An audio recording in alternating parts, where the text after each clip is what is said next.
इस चैप्टर की शुरुआत में हमें क्विचिंग यूनिवर्सिटी दिखाई गई है, जहां पर नए स्टूडेंट्स का वेलकम और रजिस्ट्रेशन चल रहा होता है।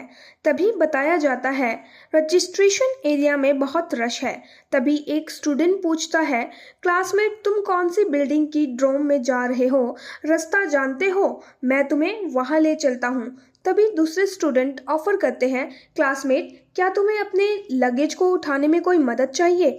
फिर एक क्लब बूथ से आवाज़ आती है, क्लासमेट ये हमारा रिक्रूटमेंट बूथ है, अगर आप इंटरेस्टेड हो तो कांटेक्ट इन्फॉर्मेशन एक्सचेंज कर सकते हैं यहाँ पर। साथ ही एक लड़का एक्साइटेड होते हुए बोलता है, ही लकी है कि हम दोनों एक ही शहर में आए हैं, आधे घंटे की डिस्टेंस ज़्यादा नहीं होती है। तभी लड़की रिप्लाई देती है, थैंक्स बट उसकी ज़रूरत नहीं है, हम रोज़ यहाँ मिल सकते हैं तो तुम्हें उतने दूर जाने की ज़रूरत नहीं है। तभी अचानक से वहाँ पर एक धमाका होता है और अनाउंसमेंट होती है कि सभी बच्चे नॉर्थ गेट से दूर हो जाएं, वहाँ ना जाएं। तभी लड़की बोलती है, आजकल हर जगह अजीब चीज़ें हो रही है, मुझे ज़रूर चेक करना होगा। तभी हमारे क्विचिंग यूनिवर्सिटी के नॉर्थ गेट का सीन दिखाया जाता है, जहां कोई उस धमाके के बीच में खड़ा होता है और ऐसा लग रहा होता है जैसे कि वो पूरी तरह से धमाके में जल चुका है। फिर तभी हमें किसी की आंखें दिखाई जाती हैं। तभी सिस्टम बोलता है, सूरज की जलती रोशनी में नज़र टिकाओ, उसकी इंटेंसिटी को इनहेल करो और एक्सहेल करो। तुम गोल्डन सन ब्रीथिंग टेक्निक्स का यूज करके अपनी बॉडी को रिफाइनमेंट कर सकते हो। जो टेक्निक्स तुम्हें खुद बनाई है उसे सीखने की कोई जरूरत नहीं है, वो ऑटोमेटिकली ही अनलॉक हो गई है। आपके कॉम्प्लीशन पॉइंट +50 है। एमसी बोलता है, कॉम्प्लीशन पॉइंट्स ये क्या होता है? छोड़ो, क्लियरली यूजफुल लग रहे हैं, मैं बाद में देख लूंगा कैसे यूज करना है। तभी स्टूडेंट हैरान होते हुए बोलते हैं, अरे तुम्हें लगा क्या अभी स्काई 1 सेकंड के लिए डार्क हो गया? हाँ, मुझे भी लगा कि थोड़ी देर के लिए हवा ठंडी हो गई है। जल्दी चलो, नॉर्थ गेट पे बहुत लोग इकट्ठा हो रहे हैं, इतने लोग वहाँ क्यों जा रहे हैं? टीचर्स ने तो मना किया था नॉर्थ गेट पर जाने से।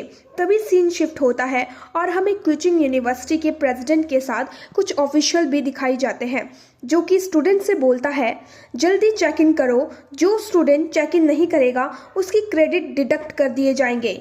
तभी हेड ऑफिशियल बोलता है, पेरीमीटर रिसेट करो और नॉर्थ गेट एरिया को कम्प्लीटली सील ऑफ कर दो। प्रेसिडेंट बोलता है, ठीक है, समझ गया। तभी सिस्टम बोलता है, तुम्हें सक्सेसफुली एक ग्रेड ए पॉल्यूटेड जोन को प्योरीफाई कर दिया है। तभी सिस्टम बोलता है, पॉल्यूटेड जोन ये एबनॉर्मल जगह है जो कि शिया नेशन गवर्नमेंट ने डेजिनेट की है।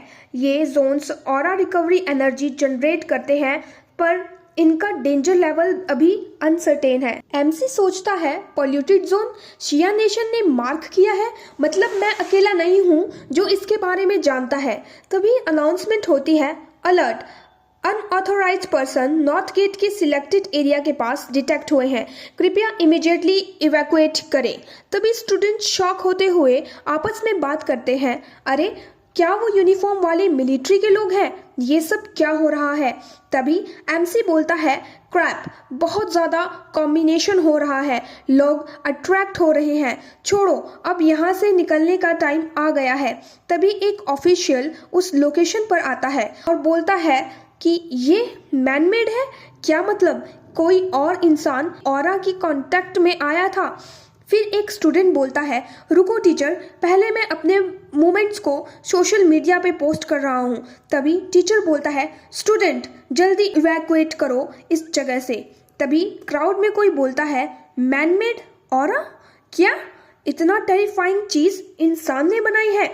तभी क्विंगली बोलती है, वो जो फिगर अभी दिखा था क्या वो फैंग ही था? फिर वो अपने आप से बोलती है, पागल मत बनो चुई क्विंगली, उसे ग्रेड्स के हिसाब से फैंग यी यहाँ क्विचिंग यूनिवर्सिटी में कैसे हो सकता है? सीन शिफ्ट होता है, हमें फैंग यी का घर दिखाया जाता है। ये क्या हो रहा है? मेरी बॉडी से ये हीट बिल्कुल डिसिपेट नहीं हो रही है।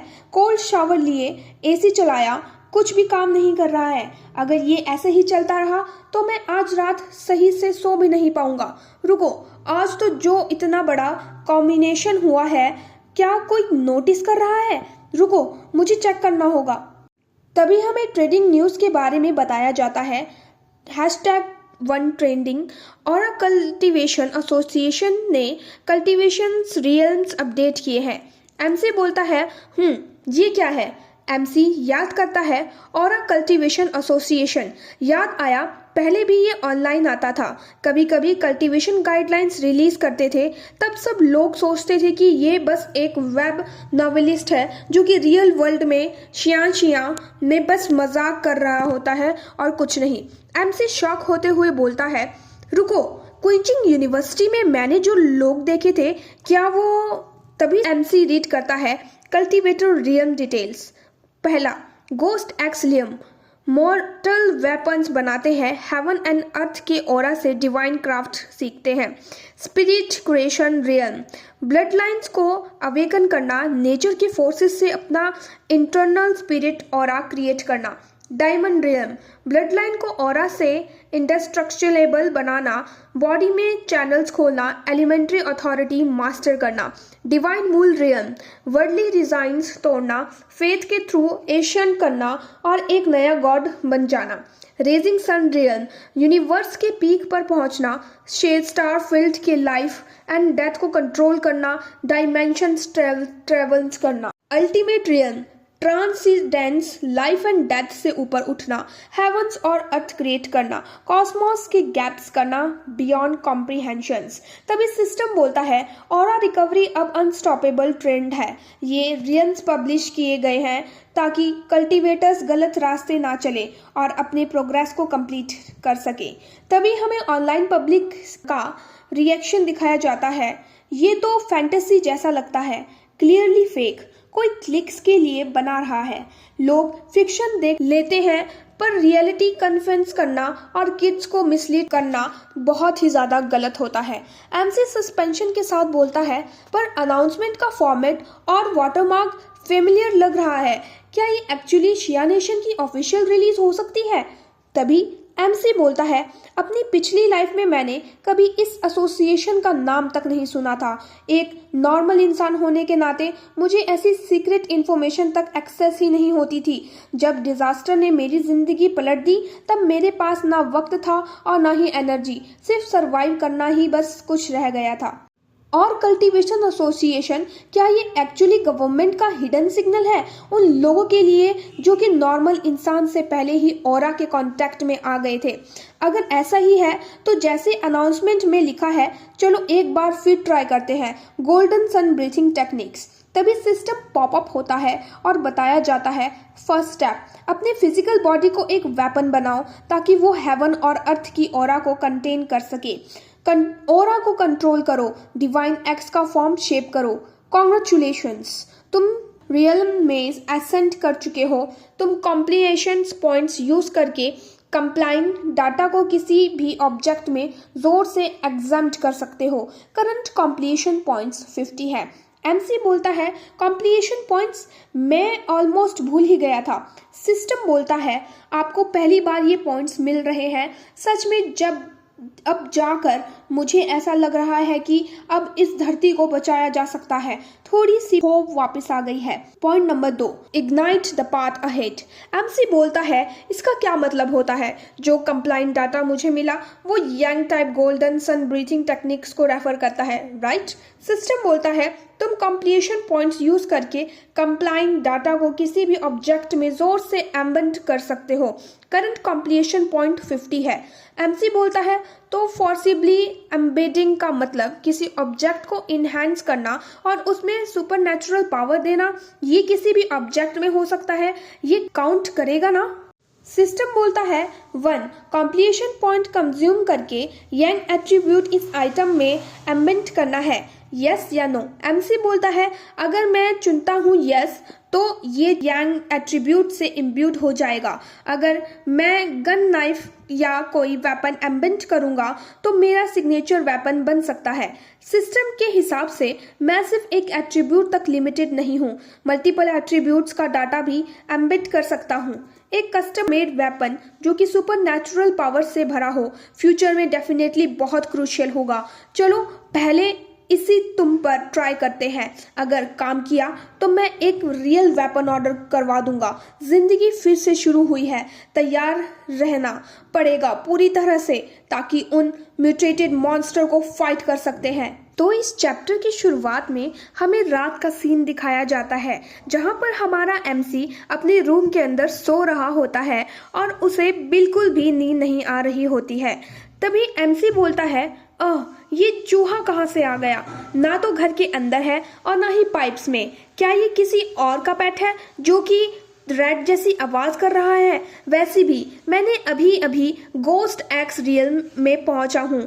मेरा हियरिंग नॉर्मल से भी बहुत ज्यादा शार्प है। नेबर्स के घर से आवाज सुनना भी अब तो नॉर्मल सा है। तभी एमसी बोलता है, क्या वो रैबिट है? नहीं, ये तो एक म्यूटेटेड बीस्ट है जो कि अब नॉर्मल से अफेक्ट हुआ है। मेरी पिछली लाइफ की मेमोरीज अभी भी थोड़ी धुंधली है, लेकिन ऐसे बीस्ट को दोबारा देखने से अभी भी मेरा सर जम जाता है। तभी सीन शिफ्ट होता है। तभी हमें एक फीमेल कैरेक्टर दिखाई जाती है। तभी किसी के द्वारा एक अपडेट दी जाती है कि अभी तक हमने उस रैबिट को पकड़ा नहीं है जो कि नाइट स्पिरिट फ्रूट को निगल गया था। उस चीज की स्पीड बिल्कुल इनसेन है। तभी वो फीमेल कैरेक्टर बोलती है, कोई भी अपडेट आए तो मुझे तुरंत से बताओ, ओके? तभी वो फीमेल कैरेक्टर बोलती है कि क्या वही है? मिल गया? ये तो उसी मॉन्स्टर बीस्ट की ऑरा है। तभी किसी के द्वारा फिर से अपडेट आती है, नाइट ऑरा फिर से डिटेक्ट हुआ है। टारगेट अब एक डेंसली पॉपुलेटेड रेसिडेंटल एरिया में घुस गया है 20 किलोमीटर दूर। तभी फीमेल कैरेक्टर बोलती है, कोऑर्डिनेट्स रिसीव हो गए हैं और किसी भी हालत में वो बचना नहीं चाहिए। अगर वो बीस्ट वहां है तो उस एरिया के सारे रेजिडेंट खतरे में हैं। सब लोग केयरफुल रहो। उसने अभी थोड़ी देर पहले ही स्पिरिट फ्रूट डिवोर किया है, मतलब उसकी म्यूटेटेड और इवोल्यूशन अभी भी कंप्लीट नहीं हुई है। बहुत हाई चांस है कि वो और इवॉल्व करेगा और भी ज्यादा स्ट्रांग बन जाएगा। हमेशा अलर्ट रहो। और ऐसा बोलते हुए वो एक बिल्डिंग से दूसरे बिल्डिंग पर जंप कर रही होती है। तभी एक पर्सन उससे ऐसा करते हुए देखता है, ये क्या, मैं ओवरटाइम करके हेलुसिनेट कर रहा हूँ क्या? तभी उसका सुपरवाइजर बोलता है, अरे क्या देख रहे हो इसे? तुम्हारी कॉमिक खत्म हुई या नहीं अभी तक? तभी वो पर्सन बोलता है, बट ये तो 65th फ्लोर है। तभी सीन शिफ्ट होता है और वो बीस्ट हमारे एमसी पर हमला करता है। एमसी हमले से बचते हुए कहता है, मेरी बॉडी ब्रेक थ्रू के बाद सच में काफी चेंज हो गई है। अब मैं क्लियरली उसके मूव्स को स्लो मोशन में देख पा रहा हूँ और मेरे मसल्स अब इतनी फास्ट रिएक्ट कर रहे हैं कि मैं इजीली उसके अटैक डॉज कर सकता हूँ। पर सच में इतनी जल्दी बीस्ट जैसे ये कैसे आ गया?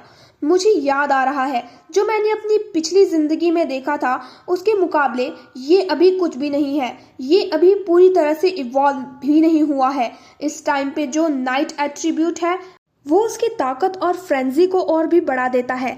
तभी एमसी उस मॉन्स्टर की तरफ भागता है। मुझे इसे रोकना पड़ेगा और इसे खत्म करना होगा, वरना इस बिल्डिंग के सभी लोग उस मॉन्स्टर के लिए खाना बन जाएंगे। और उस मॉन्स्टर को पकड़कर जोर से बिल्डिंग पर पटक देता है और हमें बताता है कि ऐसा मॉन्स्टर की कमजोरी यूनी पंच होती है। और फिर एमसी भी उसके पीछे बिल्डिंग से बाहर कूद जाता है और अपने पंच में एनर्जी को इकट्ठा करता हुआ उस मॉन्स्टर की चेस्ट में मार देता है। और उस एनर्जी का इम्पैक्ट बहुत ही ज़्यादा खतरनाक होता है जो कि उस मॉन्स्टर के चेस्ट के आर पार निकल जाता है। बट इसी के साथ वो मॉन्स्टर हमारे एमसी की एनर्जी को एब्जॉर्व करने की कोशिश कर रहा होता है कि एमसी बोलता है, वो सच्ची में मेरी यंग एट्रीब्यूट की पावर एब्जॉर्व करने की कोशिश कर रहा है।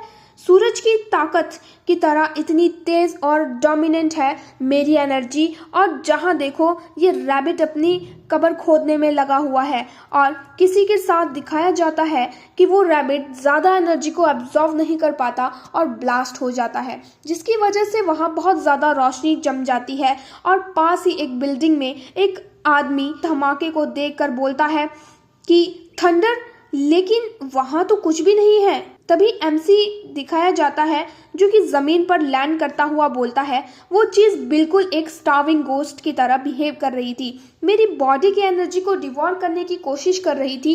तभी हमारे एमसी के आगे उस मॉन्स्टर की आंख आकर गिर जाती है, जिससे कि हमारा एमसी अपने पैरों से कुचलता हुआ बोलता है, ये क्लियरली एक नाइट एट्रीब्यूट का क्रिएचर है। पर फिर भी यंग एट्रीब्यूट जैसे एलिमेंटल काउंटर के सामने इतना डेस्परेट है, लगता है ये सच में ही भूखा है। बीस्ट माउंटेन्स ऑलरेडी शुरू हो चुका है। अगर मैं अभी भी वही ऑर्डिनरी पर्सन होता तो अब तक डेफिनेटली मर चुका होता, और यहाँ के सब लोग अब तक उस मॉन्स्टर के एपिटाइजर बन चुके होते। ऐसा खतरों से लड़ने के लिए मुझे और भी टेक्निक्स कलेक्ट करनी होगी। तभी सीन शिफ्ट होता है और हमें वो फीमेल कैरेक्टर दिखाई जाती है जो कि हवा में जंप कर रही होती है, उसी जगह पर लैंड करती है और वहाँ के हालात को देखकर बोलती है, ये क्या, ये पहले ही मर चुका है। तभी फीमेल कैरेक्टर टीम को रिपोर्ट करती है, टारगेट पहले ही डेड हो चुका है, लाश टुकड़े टुकड़े हो गई है और मैंने रेसिडुअल नाइट एट्रीब्यूट्स के बचे हुए पार्ट को रिकवर कर रही हूँ। तभी फीमेल कैरेक्टर सोचती है, ये इतनी स्कॉचिंग और इतनी गर्मी ऑरा, ये तो बिल्कुल प्योर और हाई लेवल यंग एट्रीब्यूट है, बिल्कुल वैसे ही जैसे कि क्विचिंग यूनिवर्सिटी के नॉर्थ गेट पर फील किया था। ये कंसिडेंस नहीं हो सकता है। तभी वो फीमेल कैरेक्टर हेडक्वार्टर में रिपोर्ट करती है, ये म्यूटेटेड रैबिट डेड हो चुका है। हाँ, मैंने खुद इसे नहीं मारा, एक नया फॉरेनर अपेयर हुआ है जिसका एट्रीब्यूट हाई लेवल का है। तभी कमांडर बोलता है, तुम कह रही हो कि पॉल्यूटेड जोन यानी कि क्विचिंग यूनिवर्सिटी के नॉर्थ गेट का प्योरिफिकेशन और ये म्यूटेटेड रैबिट दोनों एक ही इंसान ने किया है। तभी फीमेल कैरेक्टर बोलती है, बिल्कुल कमांडर, उस बंदे का रियम तो अभी गोस्ट एक्स रियम 1 स्टार है, लेकिन उसका एट्रीब्यूट एक्सट्रीमली प्योर यंग है, बिल्कुल नॉर्थ गेट जैसा। तभी कमांडर बोलता है, मैंने कंफर्म कर लिया, इस आदमी का कोई रिकॉर्ड हेडक्वार्टर के डाटाबेस में नहीं है। इतने टैलेंट के साथ एसोसिएशन को इस मौके को पकड़ना चाहिए और उसे पर्सन से कनेक्ट करना चाहिए। तभी फीमेल कैरेक्टर बोलती है, हाँ मैं एग्री करती हूँ। इसी के साथ कमांडर बोलता है, अपने करंट मिशन को होल्ड पे डाल दो, अभी तुम्हारी टॉप प्रायोरिटी उस फॉरेनर को ट्रेस करना है और उसका डॉक्यूमेंटेशन करना है, और कैसे भी करके उसे कन्विंस करो कि वो ओरा कल्टीवेशन एसोसिएशन को ज्वाइन कर ले। तभी फीमेल कैरेक्टर एक स्टिक कैंडी को अनवैप करते हुए बोलती है कि ठीक है कमांडर, मैं समझ गई, लेकिन पहले मुझे एक कप मिल्क टी चाहिए। ये बंदा आखिर है कौन? सच में प्रेसिडेंट सही कह रहे थे, इतना पावरफुल कोई है तो डेफिनेटली एक मास्टर ही होगा, मुझे उससे मिलना ही होगा चाहे जो हो। सो गाइस, इसी के साथ हमारा ये चैप्टर भी खत्म होता है। अब हम मिलेंगे नेक्स्ट चैप्टर में, तब तक के लिए बाय बाय, टेक केयर।